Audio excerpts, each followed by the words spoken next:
പത്തരമാറ്റിൽ ഇനി വരാനിരിക്കുന്ന നല്ലൊരു അടിപൊളി സൂപ്പർ ത്രില്ലിംഗ് ആയിട്ടുള്ള എപ്പിസോഡിന്റെ റിവ്യൂ ആണ് കേട്ടോ പറയുന്നത്. അനാമിക ഒരു ദിവസം രേവതിയെ വിളിച്ചിട്ട് പറയാണ്, അമ്മേ എനിക്കിവിടെ ബോർ അടിച്ചിട്ട് വയ്യ, അനിയാണെങ്കിൽ എന്നെ പുറത്തേക്കൊന്നും കൊണ്ടുപോകുന്നുമില്ല. ഞാൻ പുറത്തേക്കൊക്കെ ഒന്ന് പോയിട്ട് എത്ര നാളായെന്നറിയോ? എത്ര നാളെന്ന് വെച്ചാൽ ഇതിനകത്ത് അടിച്ചു പൂട്ടിയിരിക്കുന്നത്. അമ്മ ഒരു കാര്യം ചെയ്യേ, അച്ഛനെയും കൂട്ടി ഇങ്ങോട്ട് വാ, എന്നിട്ട് നമുക്ക് ഷോപ്പിങ്ങിനൊക്കെ പോയിട്ട് എല്ലായിടത്തും ഒന്ന് കറങ്ങിയിട്ട് തിരിച്ചു വരാമെന്നൊക്കെ പറയുകയാണ് അനാമിക. അങ്ങനെ അവർ അനന്തപുരിയിലെത്തി അനാമികയെ കൂട്ടിയതിനു ശേഷം ഷോപ്പിങ്ങിനെന്നും പറഞ്ഞു മൂവരും പുറത്തു പോകുന്നുണ്ട്. മോളെ, അച്ഛൻ്റെ കയ്യിൽ നയാ പൈസ എടുക്കാനില്ല, മോളെ എല്ലാ ചെലവും എടുക്കാമെന്ന് പറഞ്ഞിട്ടാണ് കേട്ടോ അച്ഛൻ കൂടെ വരുന്നത്. അതുകൊണ്ട് ഇന്ന് എന്ത് മേടിക്കുകയാണെങ്കിലും മോള് പൈസ കൊടുക്കേണ്ടി വരും കേട്ടോ എന്നൊക്കെ പറയുമ്പോൾ അതോർത്ത് അച്ഛൻ വിഷമിക്കേണ്ട, അനിയുടെ പേഴ്സിൽ നിന്നും ഞാൻ ആവശ്യത്തിൽ കൂടുതൽ പൈസ എടുത്തിട്ടുണ്ട്.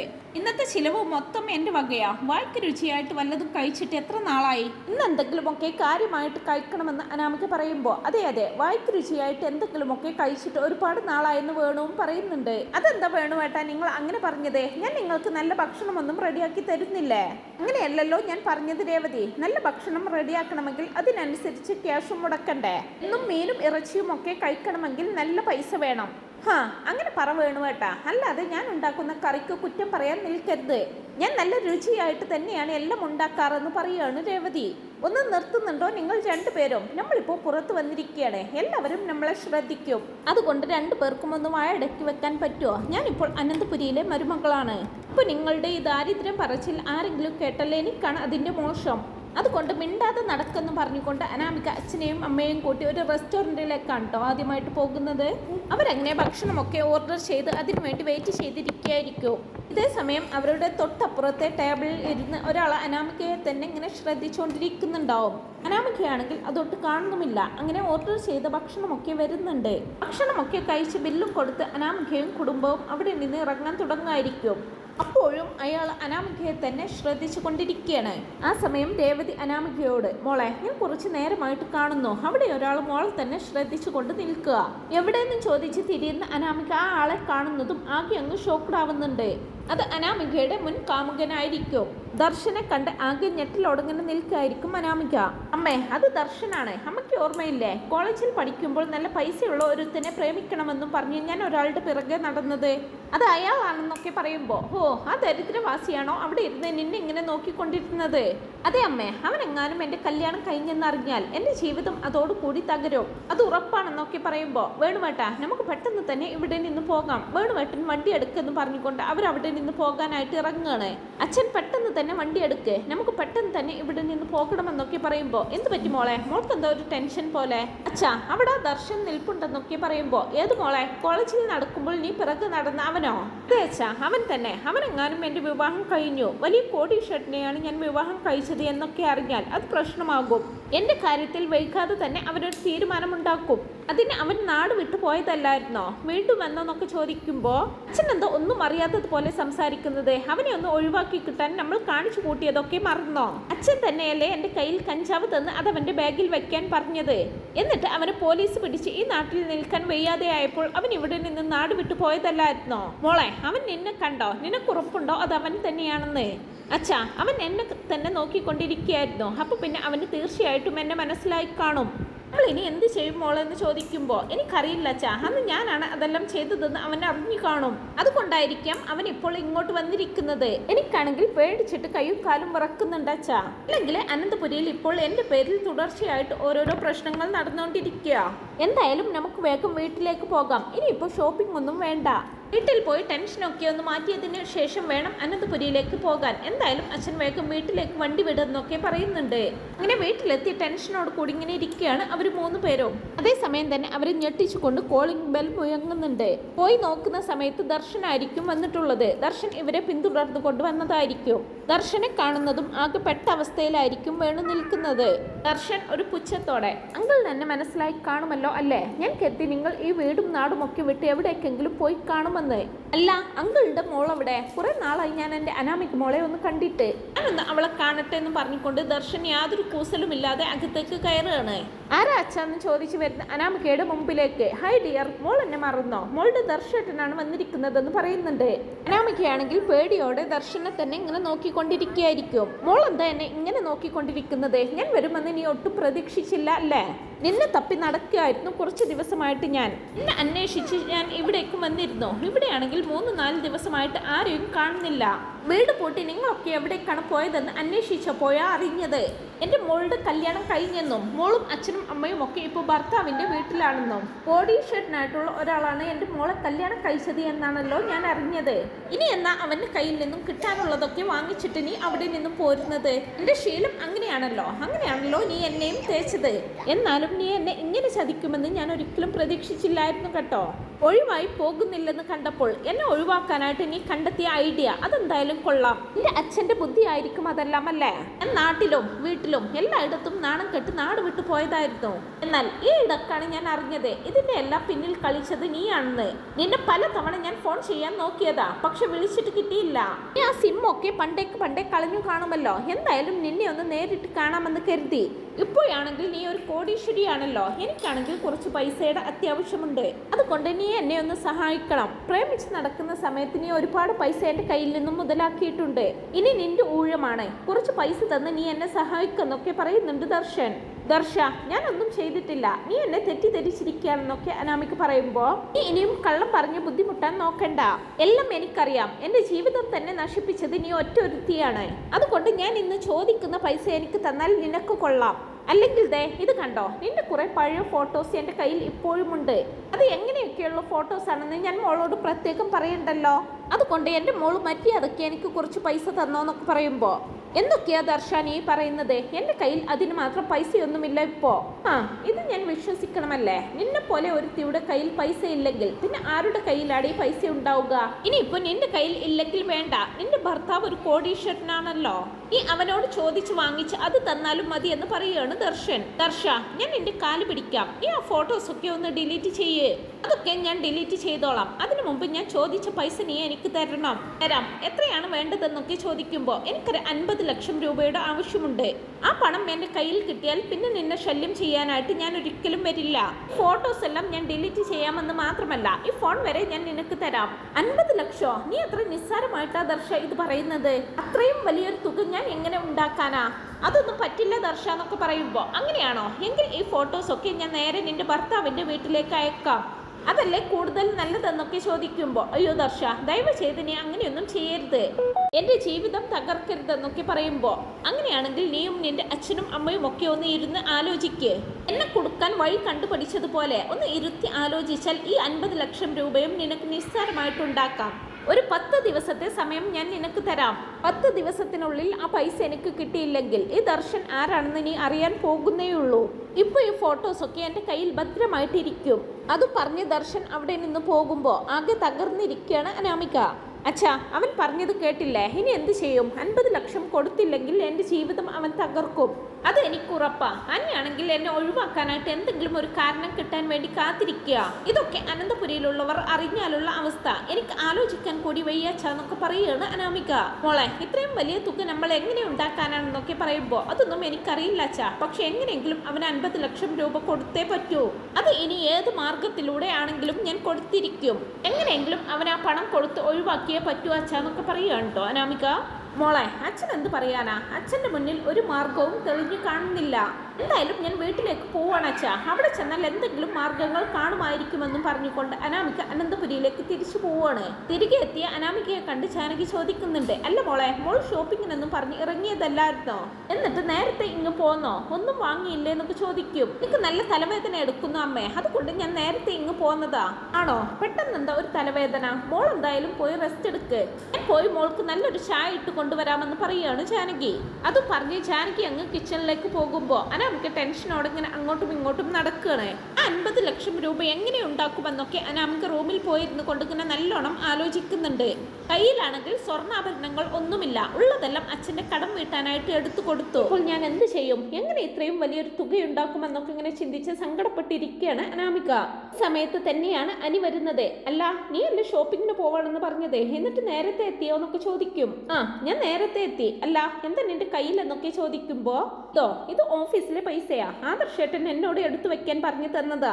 50 ലക്ഷം രൂപയോളമുണ്ട്. നാളെ ബാങ്കിൽ കൊണ്ടുപോയി ഇടാനുള്ളതാണെന്നൊക്കെ അനി പറയുമ്പോ ഈ പൈസ ഇവിടെ വെക്കുന്നത് സേഫ് ആണോ? എന്താ നീ അങ്ങനെ ചോദിക്കുന്നത്? ഞങ്ങൾ ഇവിടെ ഇതുപോലെ പലതവണ പൈസ കൊണ്ടുവെക്കാറുണ്ട്. ഇതുവരെ ഇവിടെ നിന്ന് ഒരു പൈസയും ആരും എടുത്തിട്ടില്ല. ഞാൻ പറഞ്ഞെന്നേ ഉള്ളൂ അനി, ഇവിടെ തന്നെ കള്ളന്മാരുണ്ട്. അന്ന് എന്റെ മാല പോയിട്ട് ഇതുവരെ തിരിച്ചു കിട്ടിയില്ലല്ലോ. ഓ, നീ എന്റെ ഏട്ടത്തിമാരെ ആയിരിക്കും കള്ളന്മാരെന്ന് ഉദ്ദേശിച്ചതല്ലേ എന്നൊക്കെ ചോദിക്കുമ്പോ അതെ, അത് തന്നെയാ ഉദ്ദേശിച്ചത്. അവരൊക്കെ ചിലപ്പോൾ ഇത്രയധികം പൈസ കാണുമ്പോൾ എടുത്ത് വീട്ടിൽ കൊണ്ടുപോയി കൊടുത്തെന്ന് വരും. നിനക്ക് അവരെ കുറിച്ച് അറിയാഞ്ഞിട്ടാണെന്നൊക്കെ പറയുമ്പോ ദേ അനാമിക്ക് അനാവശ്യം പറയരുത്. എന്റെ ഏട്ടത്തിമാരെ കുറിച്ച് എനിക്ക് കുറ്റമൊന്നും പറയണ്ട. അവരെ കുറിച്ച് എനിക്ക് നന്നായിട്ട് അറിയാം. പിന്നെ നിന്റെ മാലയുടെ കാര്യം, അക്കാര്യത്തിൽ ഇതുവരെ ഒരു തീർപ്പ് വന്നിട്ടില്ല. എന്നാൽ ആദർശേട്ടൻ അതിനെക്കുറിച്ച് ഇപ്പോഴും അന്വേഷിക്കുന്നുണ്ട്.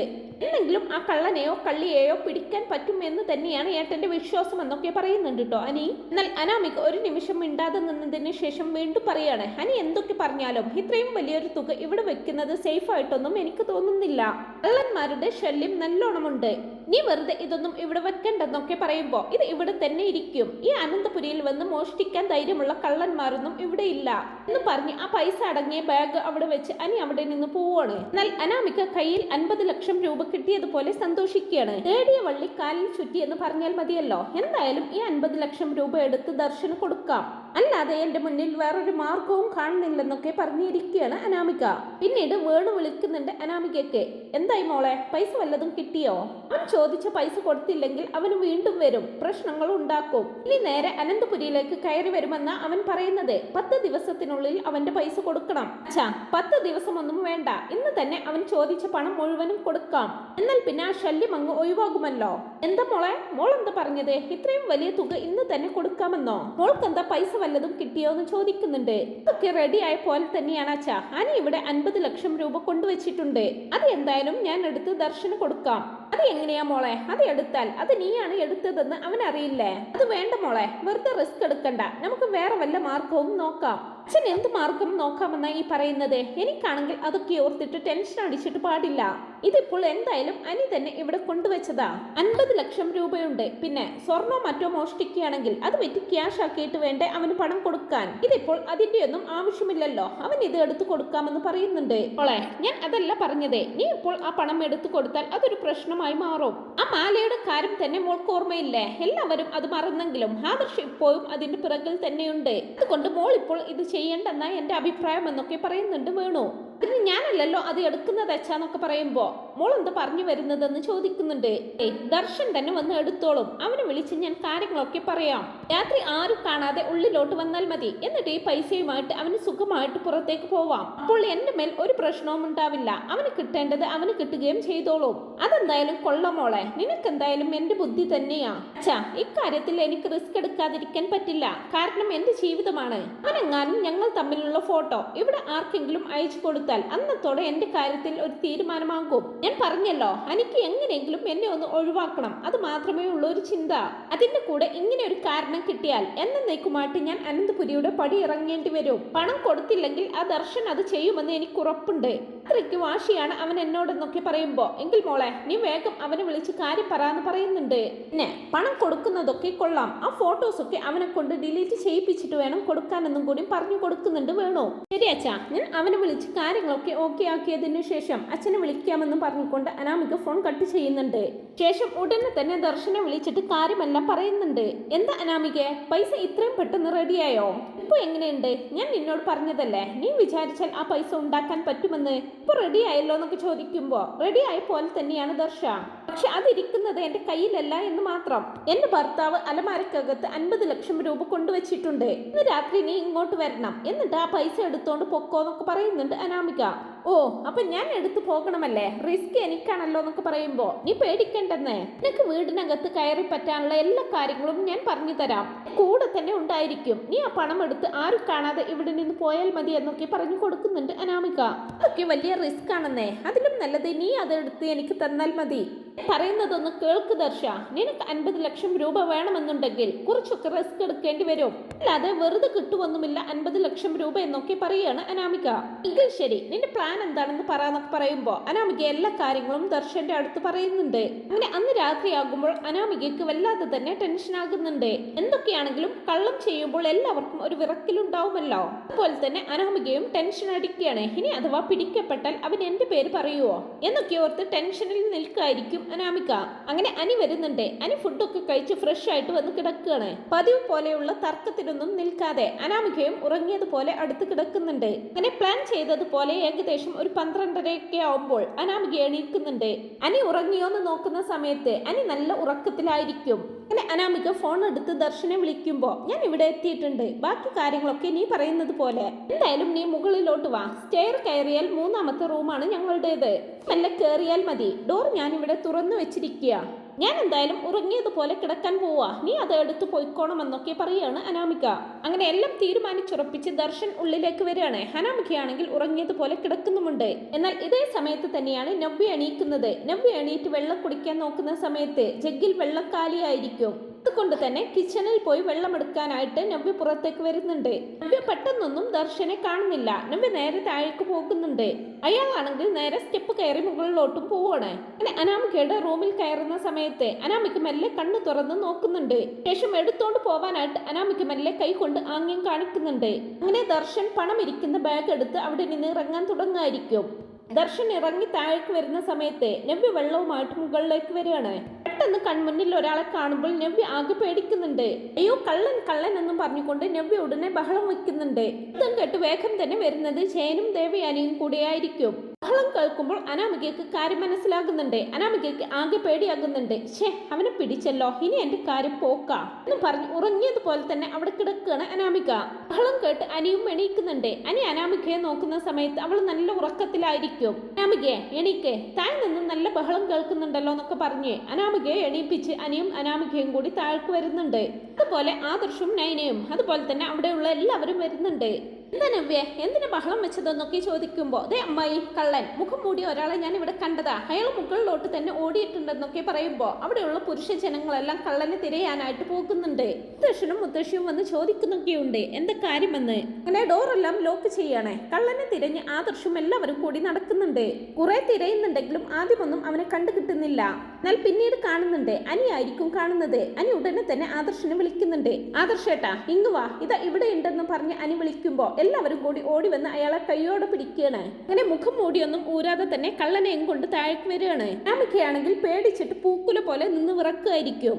എന്റെ കാര്യത്തിൽ ഇന്നത്തോടെ തീരുമാനമായി. സത്യങ്ങളെല്ലാം ഇവൻ വിളിച്ചു പറയുമെന്നൊക്കെ കരുതിയിട്ട് പേടിച്ചു വിറച്ചിങ്ങനെ നിൽക്കുകയാണ് അനാമിക. ഏട്ടാ, ഇവന്റെ കയ്യിലിരിക്കുന്ന ഈ ബാഗ് കണ്ടോ, ഇത് ഏട്ടൻ എന്നെ ഏൽപ്പിച്ച പൈസയാണ്. താടാ ഇതെന്നും പറഞ്ഞുകൊണ്ട് അനി അയാളുടെ കയ്യിൽ നിന്നും ബാഗ് പിടിച്ചു വാങ്ങിക്കുന്നുണ്ട്.